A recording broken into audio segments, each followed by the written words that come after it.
What's up guys, today we look at the Canon Canonet QL17 generation 3, which is the last rangefinder Canon made. Canon has a series of QL cameras. They are very much similar except the lens is different. QL literally means quick loading. 17 means the biggest aperture of f1.7. Likewise, the QL19 has the biggest aperture of f1.9. This camera was designed to be a family camera in the 1970s. So Canon tried to make everything simple for their users. For instance, the lens is not changeable, so you don't have to worry about what kind of lens you should use. Secondly, it got this quick loading system, so it will be very easy to load a film inside the camera. It's almost as good as auto loading. And there are two indicators over here. The right one tells you whether you have wound up the film. The left one tells you whether the film is moving inside the camera, so you will know if you have successfully loaded your film. Overall, I think the Canon QL17 is a beautiful, user-friendly, compact rangefinder camera that gives you excellent image quality and nice bokeh.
First of all, we need to put battery inside the camera.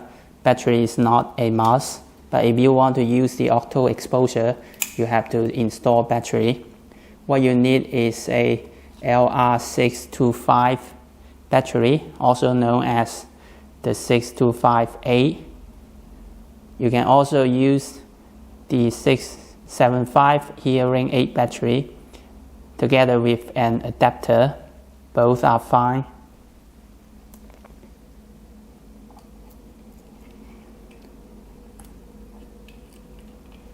After you put the battery inside the camera, you can press this battery check button to see if the battery has sufficient power.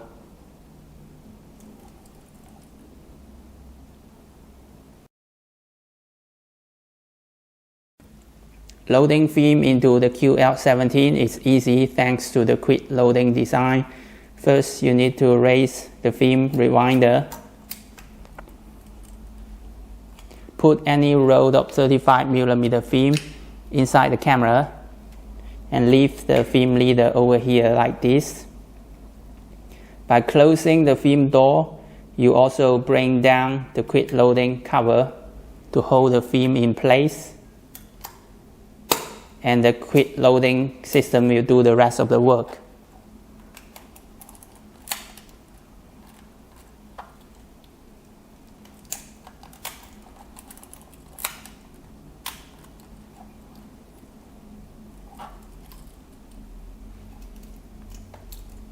If the film is loaded properly,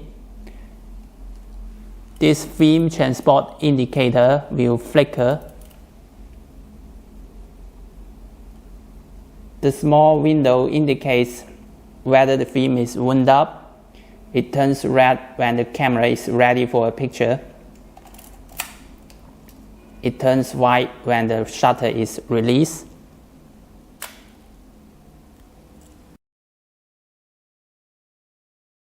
Unlike many other cameras, the QL17 has nearly all the settings on the lens.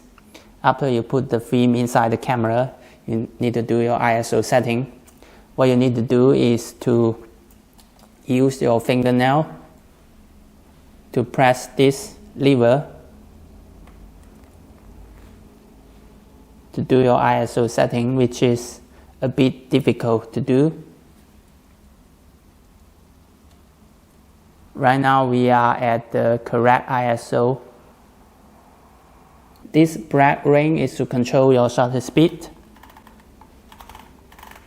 There's a B mode lock over here, just in case you use it accidentally. You need to press this lever to enter or exit B mode. And this ring is to control your aperture. If I turn the aperture ring to the 8 position, it will enter shutter priority mode, which means I set the shutter speed I want. The camera will select the correct aperture. When using auto exposure, sometimes you are not able to press the shutter button. Basically, the camera is telling you it's impossible to get a correctly exposed image under the shutter speed you chose. When this happens, you should adjust the shutter speed.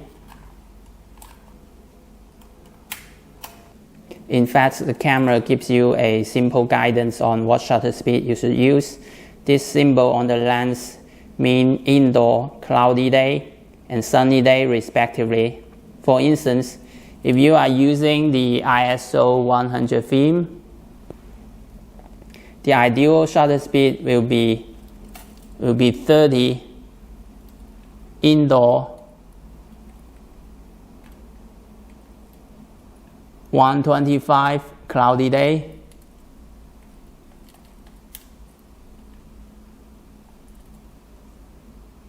and 500 sunny day. If you are using the ISO 400 film,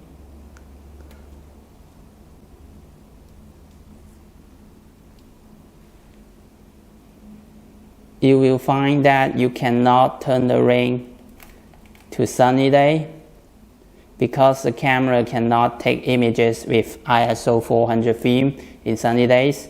The images will be overexposed.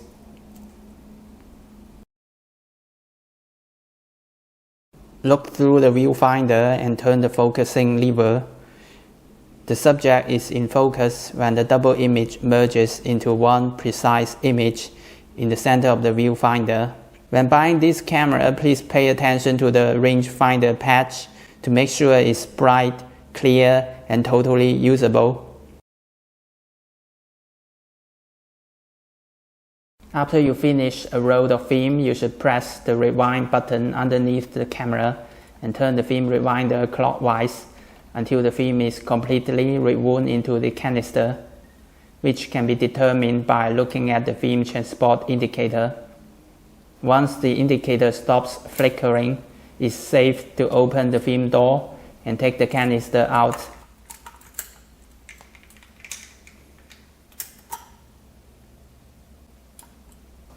That's all for today's instruction. I hope you find it useful. I will see you next time.